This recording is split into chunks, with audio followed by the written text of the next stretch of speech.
Hello friends and welcome to my channel Utpal Chess. I am Utpal Sasane. In this video, we'll see the game between Adolf Anderssen versus Paul Morphy. This was the sixth game of the match between these two great players in Paris in the year 1858. Before we start, if you are new to the channel, then please subscribe to my channel Utpal Chess and do like and share the video. So let's start the video. So first move, White has started with A3. Can you believe? Normally nobody plays A3. They play E4, D4, Knight F3, all these moves. Why did you play A3? Number one reason, of course, you want to surprise the opponent. That is the most obvious reason. Second reason, you want to play different. You don't want to play the same opening which opponent knows. Yes, every time. Otherwise, if you play E4, opponent is ready with that. What to do? If you play D4, opponent is ready with that. Yes. Or number three, you want to play from black, but you're white. So you say, okay, I'm playing from white side, but with extra one move. Okay, so these are the reasons you can think why did he play A3. It's very interesting. Yes, but yes, if you are white, normally we think, okay, if you have a chance, why to waste to play in the side? Instead, we control the center. But then you should know all the theory. Okay, let's see. E5. Morphy played E5. Morphy just knows one thing. Develop the pieces in the center, control the center, get more pieces out. Sometimes if you want to, if you have to give some sacrifices to do that, it is okay. Because once all the pieces are on the right places, if opponent makes one or two small mistakes, that are enough for Morphy to win. So the plan is very simple for Morphy. Let's see how he has played in this. So C4, white plays C4, and now it's looking like now black is playing Sicilian defense E4 C5 and then A6 extra move. If you get, then how do you play that Khan variation? Afterwards black plays A6. So like A3 is already done. So it's like that reverse Sicilian and that one extra move. So not bad if you think from white side. Knight F6 and then Knight C3 and then black plays D5. C cross D5, knight cross D5. Okay, this is normal now. E3, yes, E3 idea. You're opening this and you want to prepare for D4. If you play E4, then it's not good because then what happened? I'll just play. Then these two squares, okay, these two squares are very weak, especially D4. And then the opponent control those squares. Black can move the knight anywhere he wants. That's not a problem. But the problem will happen afterwards to control these two squares. So you have to be careful while moving the pawns in the opening. If you are making any weaknesses like this, afterwards it's very difficult because pawns can't go backwards. You have to be careful. And that's why he thought I will play E3 and then D4. So he is preparing for D4 afterwards. So that this, you can say, this can be a backward pawn if you play E4 and then D3, something like that. So he doesn't want any backward pawn. Instead, he's preparing for D4 and challenge this E5 pawn. After E3, bishop E6. Development going on. You have to keep developing your pieces. Knight F3, another developing move, attacking on the E5 pawn. So bishop D6, giving support to that. Bishop E2, development going on, preparing to do castle. Castling, castles, he made castle, black made. Then D4, as per the plan, he played, okay. Now, knight cross C3. So yeah, here he has captured. He said, okay, if I don't do it now, white can do it anytime. Okay, and he wants to create that weakness. Maybe he wants to play maybe E4. Okay, he wants to create this. You can say all these pawns will be on the dark squares, and this bishop will be a bad bishop because of this. So that is the main plan. You would like to play this and attack on this. So b cross c3, and that's what he played now. What did he play? He plays e4. e4, attacking the knight. Knight has to move. If you go ahead, where can you go? That's the problem. Only e5. This side queen is attacking. If you go to e5, bishop takes, pawn takes, and pawns will be double. This pawn will be weak, so you can't do that. So knight d2, attacking e4 pawn. So black gives support, f5. And here you can do castling, you can play a4 or something, so bishop a3 afterwards. But here white plays f4. You could even play c4 d5, something like that, or c4 c5. But here he plays f4. f4, the idea, stopping black's f4. That is the main idea, you can say. It was not happening right now because then e4 could be in trouble, but afterwards. Okay, and plus he wants to stop this bishop's attack as well on this side. So that's why he has played. Now, Morphy just knows one thing. Morphy likes to attack. Now, if the opponent is just blocking everything, playing close, it will be a very positional game. Now, that Morphy is not Morphy's style. So, Morphy said, no, I want some thrill, or you can say adventure in the game. So, let's start the attack. He has played g5. Now, normal player, they will never think of moving the pawn in front of the king and open the king like this. But Morphy is Morphy. Yeah, he says, okay, that's the best way I can do, so why not? Let's do it. Who cares about the king? Because the opponent pieces are not attacking on Morphy's king. Okay, they are actually worried about their own king. Then the Morphy is in front of you. So g5, after that c4. White doesn't want to exchange. White says, yes, if you exchange, I'll take it. And if you get it free, then also it's okay. I will do attack on that afterwards with the bishop, and maybe I'll get it. So this is how actually, no, you should play like this, okay? But White didn't play like that. Let's see what exactly happened. He played bishop c4. Yeah, that's the move. He has not played c4, d5. Instead, White played bishop c4. Now, what do you think? What is the idea of this move? The main idea, if you ask me, if you are playing against Morphy, you just want to do one thing. You want to exchange pieces. The more you exchange the pieces, the less problems, less headache, less calculations, and less threats from the opponent, from Morphy. So even though the Morphy has just started the attack with g5, opponent is just saying, okay, I don't want another attacking game against Morphy, because then I have to calculate so many things afterwards. So let's do one thing. Let's start exchanging as many pieces as possible. This is a simple thinking, I'm telling. Okay, this is how the opponent thinks when you're playing against a player like Morphy, Paul Morphy, very attacking, very tactical player. So best way, exchange pieces. Morphy says, yes, I don't mind. Bishop cross c4, knight cross c4. And then now Morphy wants to open up everything. He doesn't like close. So g cross f4, e cross f4. And here now Morphy is thinking, okay, this is looking better now than before. Some, the board is a little open, and I want to attack more with my pieces. The problem is queen h4. If you play queen h4, g3 is coming. And after that, you can't do that much. So then how to progress? Which side should I play? And then he thought, yes, this is the weakness. Okay, this one. This knight is on the c4. The bishop is not there to give support, and this diagonal is weak. So Morphy thought I should focus on this diagonal. I will go on b5 or c6 with my queen and attack on this knight, and maybe attack on this pawn, or maybe to control the diagonal. And for that, I need this queen on e8. So queen e8. One more idea, maybe if you get a chance, you can even play e3 and attack from here, because his king is in the center. But mostly, this is the plan.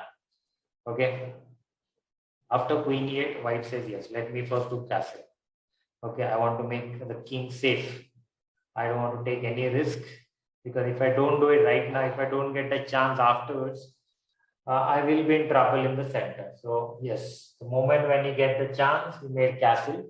And as per the plan, Morphy goes on this side, attacking the knight on c4. And if the knight moves, then the pawn on c3. So now how to save it? White said, yes, simple. I will give support. And at the same time, I'll give a threat. What is that threat? The queen and the opponent's king, Morphy's king, are on the same diagonal. So the only thing you have to do is move the knight somewhere. Either you capture or you move it on e5 so that you can take the queen afterwards. Okay. Now, if this is the situation, you have only two things to do. Either you move the king and get rid of all these threats, or you move something in between. Okay, like the queen to d5. You can't move anything else. Yeah, rook here you can play, but that's not that good because the queen will pin it. Here, if the queen is there, it will not be pinned. Queen can capture the queen back. So, queen d5. Morphy plays queen d5. Now, the knight is pinned. See, now the table has turned.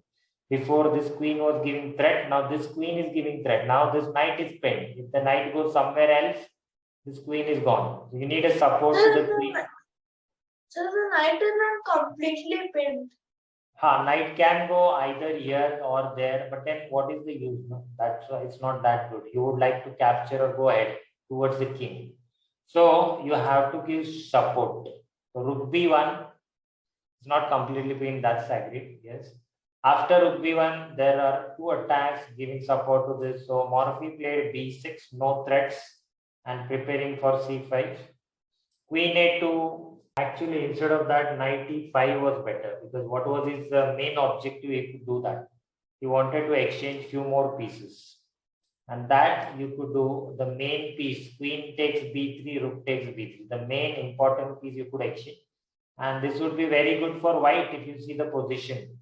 No problem for white, but he made this move, which is not that good, and it's good for Morphy. Like this kind of position, he liked the queens on the board, and this was a big mistake, I guess, because you don't want to keep the queens on the board against Morphy and give him some more choices, more chances to attack on you. So let's see.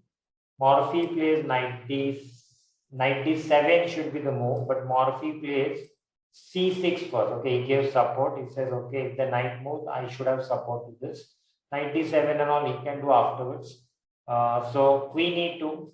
Now, yeah, this was the plan. He played here because he wants to move that knight somewhere and he doesn't want to exchange queens maybe. Now, knight d7 development. Yes, Morphy actually developed faster than this. In this game, these pieces, he didn't get the chance to do that before, but still now he is doing it. Knight e3, after knight e7, knight e3, attacking the queen. Queen has to move. Normally, I told you, if the knight is here, if you leave two squares and if you put the queen or the bishop over here, then it's very good because that queen or bishop, they can control the squares of this knight, and then you have less problems. Okay, so queen e6. After that, white plays c4. Now, other than that, you could play g4 as well. G4, this side. Okay, yes, but then Anderssen doesn't want to open.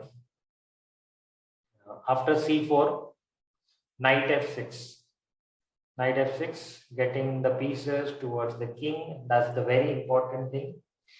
Rook b3, one more piece is out. Is preparing to attack on the king side. So getting the rook on this side, rook g3 and attacking on this. That's the plan.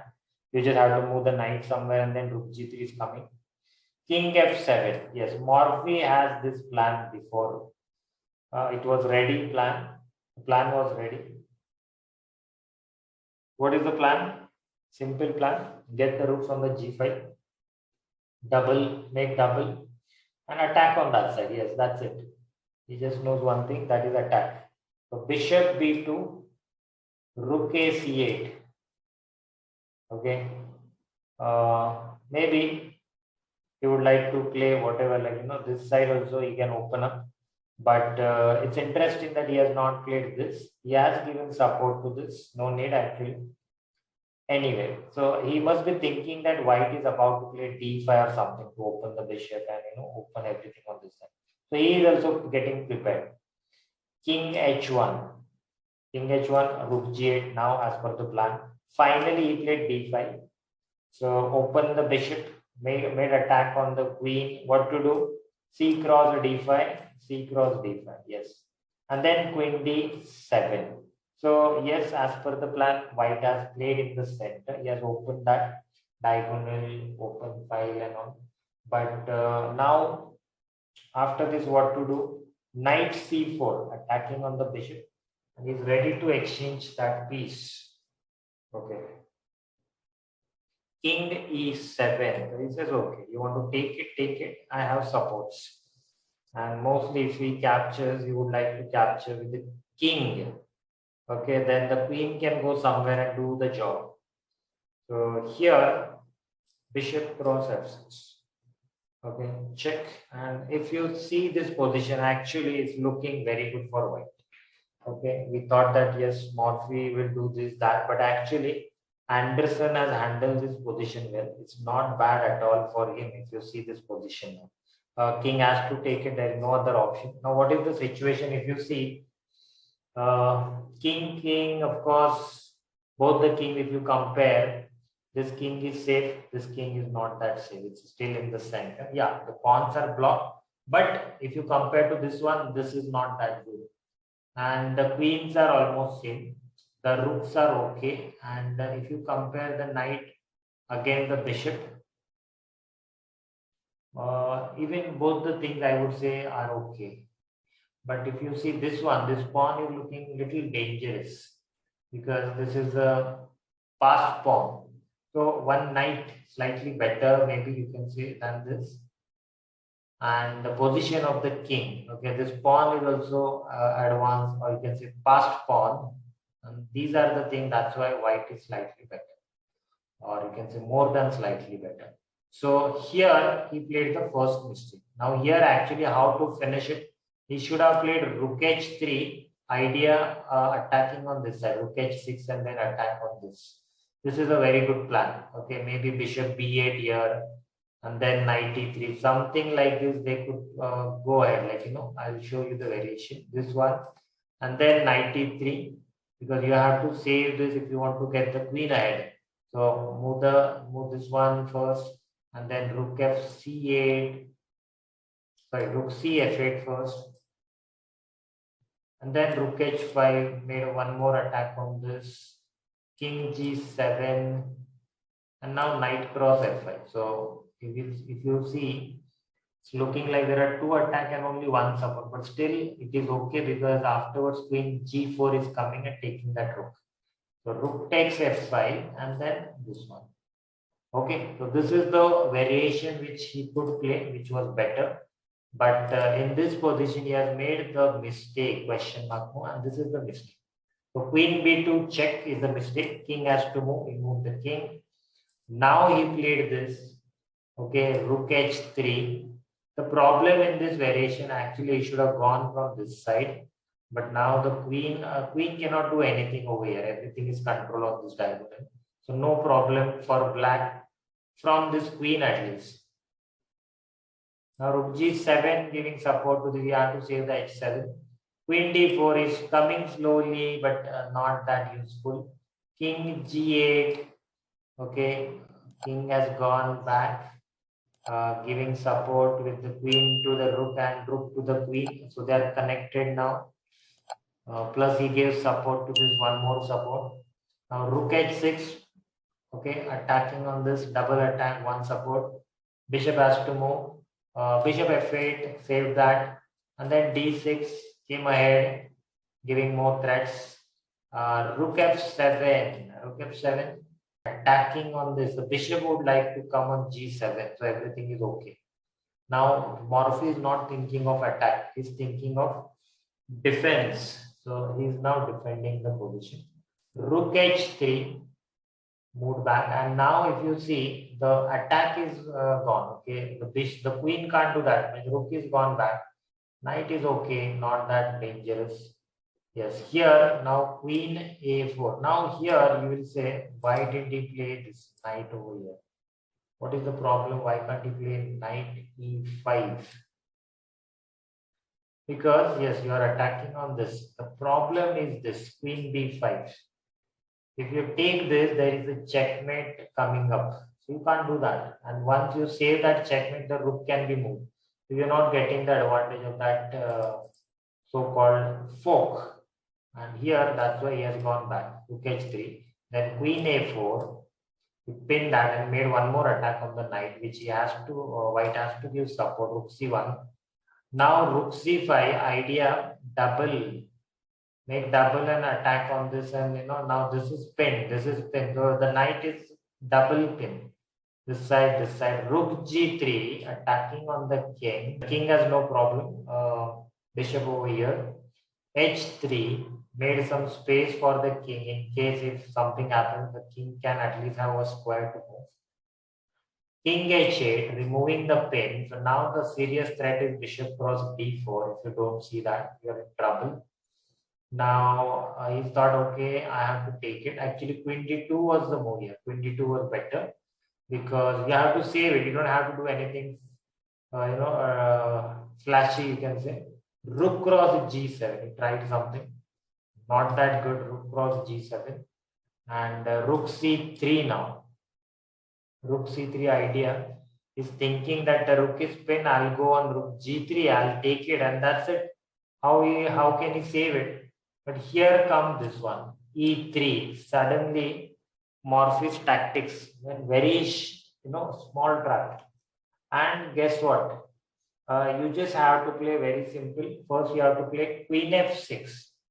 Queen F6, and then if Rook takes C4, then Queen F8 check, Rook G8, Queen F6 check, and make a draw like that. Okay, I will show you here. And if he takes this check, this here, this check, this here. Like this, you can make a draw. But he has not played that. And he made the mistake here. He has captured this one. Double question mark. No? He lost this piece. Can you believe it? He thought that he cannot take because this rook can come here. But then he didn't see maybe that queen is controlling that square and you can't do anything on this side. So rook cross e3 is the double question mark move. Rook cross c4. Now queen f6. Now this is too late. He has given enough time for black to do whatever he wants. Rook c1 check. King has to move. And queen f4 check. So now two options, g3 or rook g3. In both the cases, there is checkmate in one. Queen takes g3, or if he plays g3, then queen f2. So this is how Morphy won. Okay, after queen f6, rook c1, king h2, and then when Morphy played queen cross f4, here he has resigned. Anderssen Adolf has resigned. This was the sixth game of that match. So yes, very good game. Morphy won the game. Morphy was losing in this. Anderssen played very well throughout the game, but at the end he made that mistake. He lost that knight on c4, and after that he has given this pawn, and now he couldn't do anything because once you lost that piece, you have to go for this draw. He should have gone one or two moves before, but he missed that chance, and now afterward you don't get the same chance again. Good game. If you like this video, then please like and share the video. If you are new to the channel, please subscribe to my channel Utpal Chess and hit the bell icon to get the notification of upcoming videos like this so that you will never miss any video. If you have any questions, suggestions, then please write the comment below. I'll try to answer those, or I will try to make videos on those topics. You can also check the blog. The link is in the description below. Thanks and see you in the next video.